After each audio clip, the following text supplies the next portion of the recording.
वंदे मातरम शिक्षक साथियों और शिक्षा जगत से जुड़े अन्य कर्मचारी साथियों, जैसा कि आपको पता है डायरेक्टर महोदय द्वारा कुछ दिन पूर्व आदेश आया था कि विद्यालय में अध्ययनरत सभी बच्चों का स्वास्थ्य परीक्षण करना है। हालांकि देखा जाए तो ये काम वैसे अगर चिकित्सा विभाग स्वास्थ्य विभाग को दिया गया होता तो और ज़्यादा अच्छा होता, लेकिन चूँकि विभाग का आदेश है और इसकी पालना में आपको किस तरीके से स्वास्थ्य परीक्षण करना है उसके संदर्भ में मैंने पिछले 2 वीडियो में विस्तार से बताया था कि कौन कौन से प्रश्न होंगे और किस प्रकार से आपको बच्चों को प्रश्न पूछ के उनके फीडिंग करनी है, और उसका लाइव मैंने पूरा डेमो भी बताया था। आज अब कुछ इस संबंध में जो फ्रिक्वेंटली आस्क्ड क्वेश्चंस है या कुछ जिज्ञासा हैं उनके बारे में बात करेंगे। तो सबसे पहले तो मैं आपको बता दूं कि स्वास्थ्य परीक्षण है वो कैसे करना है। तो इसके लिए आपको डिजिटल प्रेस उत्सव ऐप जो पहले आपने हाउस होल्ड सर्वे किया था उसके लिए अगर आपने डाउनलोड कर रखा है उसी को आपको अपडेट करना है। उसी में आपको प्रेस उत्सव के नीचे जो एक ऑप्शन मिलेगा स्वास्थ्य परीक्षण का, उसमें आपको काम में लेना है। और इसके लिए मैंने पूरा विस्तार से वीडियो बना रखा है, अगर आप चाहें तो वो वीडियो देख सकते हैं। मैं उसका लिंक इस वीडियो के डिस्क्रिप्शन में दे दूंगा, तो वहाँ से आप ये कर सकते हैं।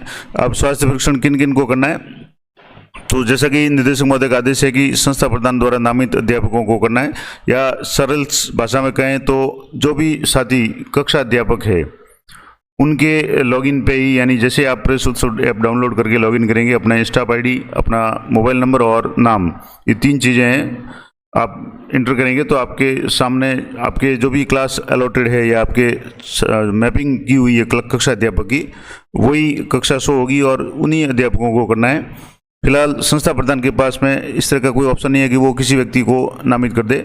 वो सिर्फ एक ही तरीके से नामित कर पा रहा है कि वो क्लास टीचर मैपिंग है वो कर देंगे। तो क्लास टीचर में जो भी क्लास टीचर जिस क्लास का क्लास टीचर मैप किया हुआ है उसके लॉगिन में वो क्लास है वो खुल जाएगी, उसके बच्चे शो हो जाएंगे। अब कुछ और समस्याएं जो आएगी मैं आपको बता दूंगा आगे क्या क्या आ सकती है। अगर अगला प्रश्न है कि मेरा नाम संस्था प्रधान द्वारा नामित सर्वेक्षण में किया गया परंतु शाला दर्पण पर कक्षा अध्यापक मैपिंग दूसरे अध्यापक की हो रही है, तो मैं सर्वे कैसे करूं। अब ये भी हो सकता है कि जैसे एक टेक्निकल प्रॉब्लम यहाँ भी आ रही है कि मान लो किसी कक्षा अध्यापक का नाम है वो संस्था प्रधान ने या मैपिंग पहले कर दी, अब वो कक्षा अध्यापक वहाँ है नहीं, या मान लो जैसे उसका जगह दूसरा गुरु कक्षा अध्यापक है लेकिन नाम उसी कक्षा अध्यापक आ रहा है जिसकी मैपिंग पहले हो चुकी थी, वर्तमान में जो कक्षा अध्यापक उसका नाम नहीं आ रहा है, तो ऐसे में वो सर्वे कैसे करेगा। तो ऐसे में वो ऑफलाइन या एक तरह से प्रपत्र में सर्वे करके अपनी रिपोर्ट है वो जो भी कक्षा अध्यापक जिसके नाम से मैप किया हुआ है या जिनकी आईडी में वो स्टूडेंट शो हो रहे हैं उनको भेज करके और वो संबंधित कक्षा अध्यापक है ऐप पर ऑनलाइन सर्वे करेगा। अब इसके लिए अगर आप कहेंगे फॉर्मेट कैसा है, तो इस तरीके से मैं एक फॉर्मेट आपको ये किसी साथी ने उपलब्ध कराया है। तो यहाँ से इस तरीके का फॉर्मेट है जहाँ आप सारी प्रश्न जब भी प्रश्न बन रहे हैं, बालिकाओं के लिए कुछ प्रश्न एक्स्ट्रा है बाकी सारे कॉमन है। तो इस तरीके से जैसे सबसे पहले काफ़ी डिटेल्स आपके ऑटोमेटिकली उससे आ जाएगी शाला दर्पण से, जिसमें विद्यार्थी का नाम, पिता का नाम, मोबाइल नंबर, माता का नाम, जन्म दिनांक, लिंग, कक्षा, कैटेगरी, स्थान आपको भरना पड़ेगा। ये चीज़ें कुछ तो ऑटोमेटिकली आपके डाटा फैच हो जाएगा शाला दर्पण से। उसके बाद में आपको स्थान सेलेक्ट करना है, ग्रामीण या शहरी। उसके बाद में सबसे पहला जो आपको काम करना है वो है कि सभी बच्चों का, कक्षा के जितने भी बच्चे हैं उनका वेट और हाइट, वेट है वो किलोग्राम में यानी उसका वजन किलोग्राम में, और लंबाई है वो सेंटीमीटर में। आपको पहले से नोट करके एक रजिस्टर में रख लें या आपके जो भी अटेंडेंस रजिस्टर उसमें रख लें, ताकि बार बार आपको उसकी आवश्यकता पड़ेगी, क्योंकि प्रत्येक बच्चे के लिए आवश्यकता पड़ेगी। और उसके बाद में कुछ सामान्य प्रश्न है वो बच्चे का निरीक्षण करके आपको पढ़ने हैं, जैसे पालनहार योजना का लाभार्थी है या ना नहीं, तो वो आप बच्चे को पूछ सकते हैं। उसके बाद में जैसे जुएँ, लीक वगैरह दिखता है, बच्चे के चेहरे पर कोई फोड़े फुंसी है, लालिमा है या एनीमिया है नहीं है, नाखूनों में कमी हो, इस तरीके से सारे जो भी आँखों की समस्या है या कान की समस्या है या इस तरीके से और भी इस तरह के प्रश्न हैं, बहरेपन की समस्या है, मुसड़ों में खून आना, ओट वगैरह तुतलाता है, या अगर इस तरह के सारे प्रश्न मैंने पूरा लाइव वीडियो बना रखा है। तो इस तरीके के प्रश्न है वो आप एक बच्चे को पूछ के येस या नो है वो भी आपको सेलेक्ट करना है। और उसके बाद में यहाँ अगले जो भाग में जैसे 50 तक ये आ जाएंगे। उसके बाद में बच्चा रोज स्नान करता है या नहीं करता है, ब्रश करता है, घर में शौचालय है उसका उपयोग करता है नहीं करता, इस तरीके से सारे प्रश्न हैं वो। और उसके बाद में यहाँ तक तो सबके कॉमन है कि भविष्य में बच्चा क्या बनना चाहता है, जैसे डॉक्टर, शिक्षक, प्रशासनिक अधिकारी, इंजीनियर वगैरह जो भी ऑप्शंस दिए उसमें से आपको सेलेक्ट करने हैं बच्चे को पूछ करके। और उसके बाद में क्या आपने स्कूल में बच्चे को गुटखा बीड़ी सेवन करते हुए देखा है तो आपको यस या नो जो भी है। उसके बाद के जो भी प्रश्न है 67 से लेकर के लगभग 72 तक के प्रश्न है वो आपको बालिकाओं से प्रश्न करने हैं। और इसके लिए निर्देश डायरेक्टर महोदय के स्पष्ट निर्देश है कि कक्षा 6 से 12 तक की जो भी बालिकाएं उनको जो भी ये प्रश्न है वो महिला शिक्षिका ही करेगी। अगर मान लो किसी विद्यालय में महिला शिक्षिका उपलब्ध नहीं है तो वो पीओ अधीनस्थ स्कूल से महिला शिक्षिका के लिए रिक्वेस्ट कर सकते हैं, या उस विद्यालय परिसर या उस गांव में मौजूद एएनएम है या महिला कार्यकर्ता या कोई भी महिला है उससे ये प्रश्न पूछे जाएं और उनकी जानकारी के आधार पे इस जो भी ऐप है उसमें फीडिंग करनी है। तो ये जरूर ध्यान रखें, जो भी प्रश्न 67 से आगे के प्रश्न हैं वो सिर्फ बालिकाओं के लिए ही शो होंगे। आप जैसे ही सर्वे करेंगे तो बालक के नाम आएगा तब तक ये प्रश्न, उसके बाद में प्रश्न नहीं आएंगे, लेकिन बालिका के नाम में ये प्रश्न आएंगे जिसमें 6-7 प्रश्न हैं तो वो आपको एक्स्ट्रा करने पड़ेंगे। उसके बाद में आपको विद्यार्थी का हस्ताक्षर और कक्षा अध्यापक हस्ताक्षर करके इस तरीके से प्रत्येक बच्चे का एक पेज है वो आप इस तरीके से कर सकते हैं। तो ये हो गया। ऐसे ही अगर नौबत आए कि मान लो किसी कक्षा अध्यापक का नाम है वो ऐप में शो नहीं हो रहा है, किसी दूसरे का हो रहा है और वो अगर करना चाहे तो इस तरीके से कर सकता है। अगला है कि मेरे विद्यालय में इंटरनेट कनेक्टिविटी नहीं है, मैं सर्वे कैसे कर सकता हूँ। तो ऐप को लॉगिन करने के बाद में इंटरनेट की आवश्यकता नहीं है, यानी एक बार आप ऐप को लॉगिन कर लें, डाउनलोड कर लें, आपके जो भी डाटा वगैरह है लॉगिन कर लें, उसके बाद में जो भी सर्वे आप करेंगे वो सेव होता जाएगा। और जब आपको सर्वे कंप्लीट के बाद में डाटा सिंक करेंगे तब आपको इंटरनेट की आवश्यकता होगी। उससे पहले आप काम है वो एक तरह से ऑफलाइन काम कर सकते हैं, वो डाटा सारा सेव रहेगा। अब एक समस्या ये भी हो सकती है कि कुछ साथियों के जो डाटा अगर सेव हो गया और वो गलत सेव हो गया और बार बार वो का वो डाटा आ रहा है, तो इसके लिए आप या तो ऐप को अनइंस्टॉल करके जब तक आप फाइनल सबमिट नहीं करेंगे यानी सिंक नहीं करेंगे उससे पहले तक आप इसको या तो ऐप को अनइंस्टॉल करके आप कर सकते हैं। मैं आपको बता दूंगा कैसे करना है। या आप इसकी जो भी मेमोरी में जाकर के ऐप्स में जाकर के मेमोरी में जाकर उसकी मेमोरी सारी डिलीट कर देंगे तो भी आपके जो भी डाटा है वो वापस क्लियर हो जाएगा और आप दोबारा सर्वे को कर पाएंगे। लेकिन ये सारा काम आपको डाटा सिंक से पहले करना है। अगर डाटा सिंक आपने कर दिया तब आप इसके बाद में कुछ नहीं कर पाएंगे, ये जरूर ध्यान रखें। अब इसमें स्पष्ट है कि मैं पुरुष अध्यापक हूँ और मुझे कक्षा 6 से 8 में सर्वे करने हेतु नामित किया गया, तो मैं क्या करूँ।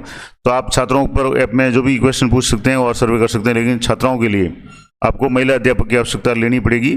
और इसके लिए आप अपने विद्यालय में जो भी महिला अध्यापक है अपने पीओ क्षेत्र में है या आंगनवाड़ी कार्यकर्ता है या एएनएम वगैरह है, जो भी है महिला है, उनकी सहायता जरूर लेनी है। अब एक और इम्पोर्टेंट है कि मैं पुरुष अध्यापक हूँ और मेरे विद्यालय में महिला शिक्षिका नहीं है, फिर मैं बड़ी कक्षाओं का दिन या सर्वे कैसे करूंगा। तो इसके लिए मैंने पहले बता दिया कि आपको सर्वे करने में आंगनवाड़ी कार्यकर्ता, सहायिका, एएनएम है या अपने पीओ अधीनस्थ स्कूल किसी भी स्कूल में अगर महिला शिक्षक है तो उनकी सहायता आप ले सकते हैं। एक और इम्पोर्टेंट बात कि ऐप से स्वास्थ्य परीक्षण किन किन को करना है, किन किन का। तो जितने भी बच्चे नामित है विद्यालय में, जितने भी इनरोल्ड है, नामांकन है पहली से लेकर के 12वीं तक, या जो भी आपकी विद्यालय में कक्षा उच्चतम कक्षा है 1 से 5 है, 1 से 8 है, 1 से 12 तक है, सभी छात्र छात्राओं का स्वास्थ्य परीक्षण करना है। और निर्देशक महोदय का तो निर्देश ये भी था कि अगर कोई बच्चा एब्सेंट रह रहा है तो उसके घर जा करके भी ये काम करना है। लेकिन 31 तारीख तक का समय है तो आप आराम से इसको कर सकते हैं और इसकी लास्ट तारीख है वो 31 अगस्त है। अब एक और समस्या हो सकती है कि मुझे ऐप पर लॉगिन करने के उपरांत नो डाटा फाउंड आ रहा है और इसका क्या प्रोसेस होगा। तो इसके लिए मैं आपको एक वीडियो अलग बना दूंगा। मैं थोड़ा सा बता देता हूं कि आपके जैसे शाला दर्पण पे क्लास टीचर ग्रुप में मैपिंग की हुई है, लेकिन आप जैसे ही लॉगिन करते हैं आपके नो डाटा आ रहा है तो आप जो स्वास्थ्य परीक्षण वाला ऐप है उसमें राइट साइड में सबसे ऊपर है 3 लाइनें दी हुई है। 3 लाइनों में आपके सामने 2 तरह के ऑप्शन आएंगे, मैं अगली वीडियो में आपको बता दूंगा। मास्टर रिफ्रेश और डाटा सिंक। जो डेटा सिंक है वो आप फिलहाल कभी नहीं करें, जब सारा सर्वे कंप्लीट हो जाए, अच्छी तरह आश्वस्त हो जाए तभी करें। लेकिन मान लो आपके जैसे कोई भी डाटा नहीं आ रहा है तो आपको मास्टर रिसेट पे जाना है और मास्टर रिसेट पे जाने के बाद में आपको मास्टर रिसेट करना है। तब आपके जो भी कक्षा संबंधी कक्षा होगी उस कक्षा का कक्षा और उसके जो भी छात्र छात्राएं वो शो हो जाएंगी, उसकी संख्या शो हो जाएगी। अगर मान लो कक्षा शो हो रही है लेकिन संख्या शो नहीं हो रही है तो भी आप मास्टर रिसेट में जा करके आप एक बार रिसेट कर लें तो सारा डाटा आ जाएगा। अब एक और इम्पोर्टेंट बात कि जैसे मेरी कक्षा में ऐप पर विद्यार्थी कम शो हो रहे हैं तो इसका भी यही है कि एक बार आप मैं वीडियो में लाइव बता दूंगा, लेकिन अगर ऐसा है आपके तो एक बार आप मास्टर रिफ्रेश जरूर करें। मास्टर रिफ्रेश आप करेंगे तो आपके जो भी स्टूडेंट है वो कम है वो भी शो हो जाएंगे और जितने भी शाला दर्पण में जो भी स्टूडेंट है वो सारे शो हो जाएंगे। एक और इम्पोर्टेंट बात कि मेरे द्वारा ऐप पर विद्यार्थी की स्वास्थ्य परीक्षण रिपोर्ट सिंक हो गई। अब सुधार कैसे करें। अब सबसे इम्पोर्टेंट बात मैं पहले भी कह चुका हूँ कि अगर आपने डाटा सिंक कर लिया तो ये काम आपको सबसे बाद में, सबसे अंत में करना है। और जब अच्छी तरह से आश्वस्त हो जाए कि आपने सारी रिपोर्ट सही की है, क्योंकि उसके बाद आप किसी भी प्रकार का कोई भी बदलाव या चेंज नहीं कर पाएंगे। तो ये आप जरूर ध्यान रखें। अब जैसे मान लो है कि ऐप में विद्यार्थी की गलत स्वास्थ्य रिपोर्ट सर्वे हो गई, सेव हो गई, तो अब इसमें आपको क्या करना है कि जैसे गलत रिपोर्ट सेव हो गई तो आप डाटा क्लियर कर सकते हैं, उसको दोबारा बैक जा करके फीड कर सकते हैं, या आप ऐप को जब तक आपने सिंक नहीं किया है, ये जरूर ध्यान रखें कि आपको सिंक डेटा सिंक है वो नहीं करना है।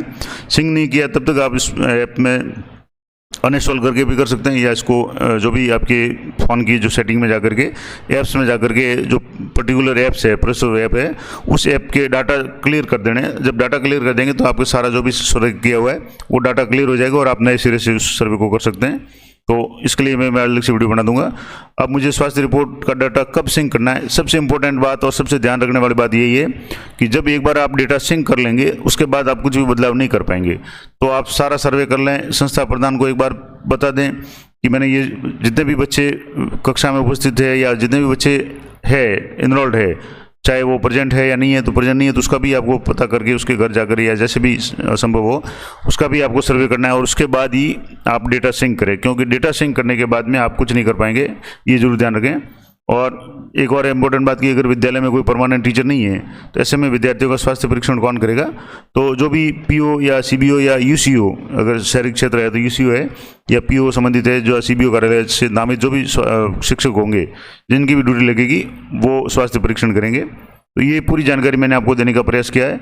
अब इसके लिए मैंने आपको ये फॉर्मेट भी बता दिया कि अगर ऑफलाइन सर्वे करना है, मान लो अभी कोई समस्या आ रही है नेट में, तो आप इस तरीके से प्रत्येक बालक का सर्वे करके आप उसको सेव कर सकते हैं। उसके बाद में जब भी नेटवर्क उपलब्ध हो उसमें आप इस डाटा को आप सेव कर सकते हैं।